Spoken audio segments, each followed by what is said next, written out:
अइबो तोरा गौआ के मोरी मिलबो चोरी चोरी तोहरा से गोरी।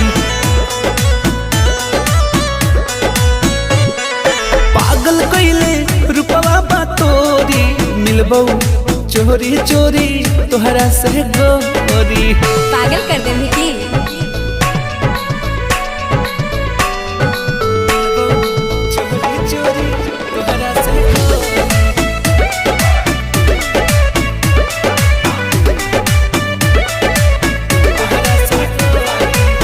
जान हो मिलान होई आज यही शाम के।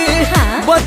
बचा के तनिका आराम से। अच्छा ठीक है हम हल्का मिले रही की